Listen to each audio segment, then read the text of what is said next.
Hi everyone. ఒక చిన్న బాలుడు ఉన్నాడండి. ఆ చిన్న బాలుడు వాళ్ళ స్నేహితులతో రోజు ఆడుకునేవాడు, రోజు కూడా. అలా ఒకరోజు వీళ్ళందరూ ఏమనుకున్నారు అంటే, గేదె మీద ఎక్కి ఆడుకుందాం సరదాగా అనేసి అనుకున్నారు. అయితే అలానే అని చెప్పేసి ఆ రోజు సాయంత్రం ఏం చేశారంటే, ఒకరి తర్వాత ఒకరు గేదె మీద ఎక్కి అది అలా అటు ఇటు తిప్పుతూ ఉంటే అలా సరదా పడుతూ ఆడుకున్నారు. ఇప్పుడు ఆ చిన్న బాలుడి యొక్క వంతు వచ్చిందనమాట.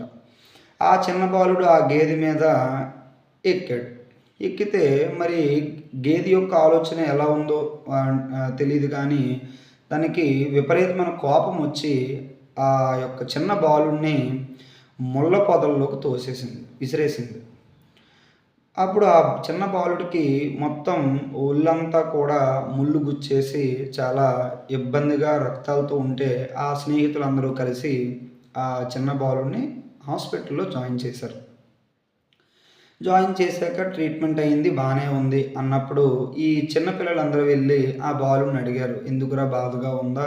ముళ్ళు గుచ్చేసి నొప్పిగా ఉందా? ఏడుస్తున్నావా?" అనేసి అన్నీ అడిగితే ఆ చిన్న బాలుడు, "బాధగా అయితే ఉంది కానీ నాకు ముళ్ళు గుచ్చినందుకు బాధ లేదు. కానీ ఆ ఆ గేదె నన్ను ముల్లులోకి తోసేసిన బదులు అక్కడే తోసేస్తే బావుండును కదా! మరీ అంత ముల్లులోకి తోసి మరీ నన్ను బాధ పెట్టాల్సిన అవసరం ఏంటి?" అనేసి నేను ఆలోచిస్తున్నాను అనే చిన్న బాలుడు స్నేహితులు చెప్తాడు.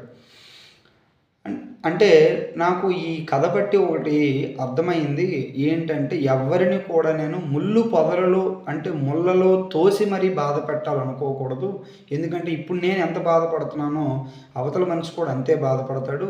నాకు నచ్చకపోతే అక్కడే వదిలేస్తాను గానీ మరీ ముళ్ళు గుచ్చేంత వరకు తీసుకెళ్ళి నేనక్కడ అలా పడేయను. సో ఇది ఎప్పుడూ నేను జీవితంలో ఇది గుర్తుపెట్టుకుంటాను అని ఆ చిన్న బాలుడు ఆ స్నేహితులకు బదులిస్తాడు. ఆ చిన్న బాలుడు ఎవరో కాదండి, నల్ల సూర్యుడు అనే బిరుదున్నటువంటి మన నెల్సన్ మండేలా.